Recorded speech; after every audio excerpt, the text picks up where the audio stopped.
নমস্কার বন্ধুরা, Rupa's tasty zone চ্যানেলে আপনাদের সবাইকে আরেকটি নতুন সুন্দর রান্নার ভিডিওতে স্বাগত জানাচ্ছি। আমার আজকের রেসিপি হলো ডিমের কোরমা। খুব অল্প সময়ে চলুন আপনাদেরকে দেখিয়ে দিচ্ছি কি করে আপনারা তৈরি করবেন এই রেসিপি। বন্ধুরা, রান্নাটা করার জন্য এখানে আমি 7টা ডিম প্রথমে সেদ্ধ করে নিয়ে খোলাগুলো ছাড়িয়ে নিয়েছি। এবারে এর মধ্যে দিয়ে দিলাম হাফ চামচ মতো নুন আর সামান্য একটু কাশ্মীরি শুকনো লঙ্কার গুঁড়ো। আপনারা লাল শুকনো লঙ্কার গুঁড়োও ব্যবহার করতে পারেন। এবার এটাকে ভালো করে মিশিয়ে নেব। ফ্রাইং প্যানে দিয়ে দিচ্ছি 2 টেবিল স্পুন মতন রিফাইন্ড অয়েল আর তার সাথে দিয়ে দেব 2 টেবিল স্পুন বাটার। মিডিয়াম ফ্লেমে বাটারটা মেল্ট করে নেওয়ার পর এর মধ্যে আমি দিয়ে দিচ্ছি 3টে মিডিয়াম সাইজের পেঁয়াজের স্লাইসেসগুলো দেখতে পাচ্ছেন কিভাবে কেটেছি। এটাকে কিন্তু ভেজে নিয়ে একটা বেরেস্তার মতন তৈরি করে নিতে হবে। দেখুন, ঠিক এই রকম অবস্থায় আমরা পেঁয়াজটাকে ভেজে তুলে নিচ্ছি। বেরেস্তা রেডি। অবশিষ্ট তেলের মধ্যে এবারে ডিমগুলোকে হালকা করে একটু ভেজে নেব। খুব কড়া করে কিন্তু ভাজলে হবে না। আমি মাঝখানে কাটিং করতে একটু ভুলে গিয়েছিলাম, এখানেই আমি ছুরি দিয়ে মাঝে মাঝে একটু করে জাস্ট কাটিং করে দিচ্ছি। ভাজা হয়ে যাওয়ার পরে ডিমগুলোকে এবার তুলে নিচ্ছি। দেখতে পাচ্ছেন কতটুকু ভেজেছি, একদমই কিন্তু লাল করে ভাজিনি, হালকা ভেজে ডিমগুলো তুলে নিলাম।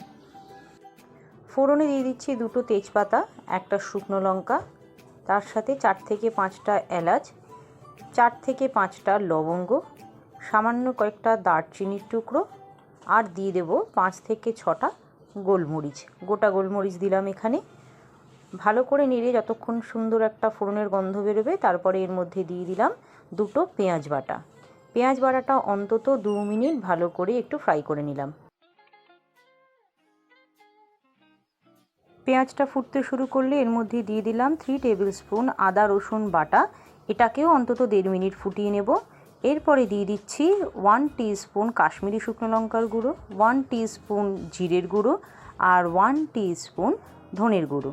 সমস্ত মশলাগুলো ভালো করে মিশিয়ে নেব।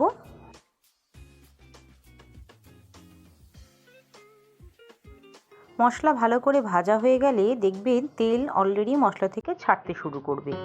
এরপর এর মধ্যে দিয়ে দিচ্ছি কাজু বাদাম বাটা। এখানে আমি 10 থেকে 12টা কাজু বাদাম কিছুক্ষণ জলে ভিজিয়ে রেখে তারপরে পেস্ট করে নিয়েছি।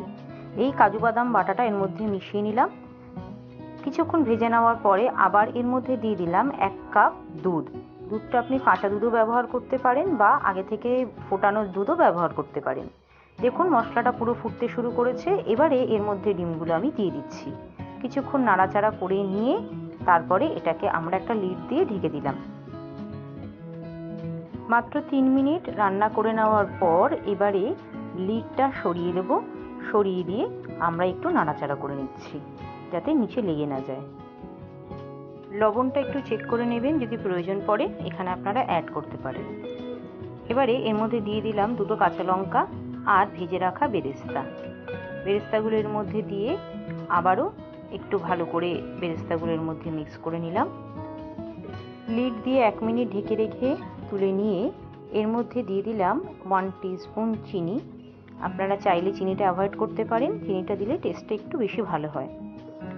একদম দেখুন ডিমের কোরমা রেডি হয়ে গেছে। এবারে এটাকে আমি লিড দিয়ে ঢেকে দিয়ে গ্যাসটা বন্ধ করে 10 মিনিট স্ট্যান্ডিং টাইমে রাখবো। দেখতে এই আইটেমটা যতটা সুন্দর লাগছে, খেতে কিন্তু তার থেকেও অসাধারণ হয়েছে। আপনারা কিন্তু অবশ্যই এটা বাড়িতে ট্রাই করবেন।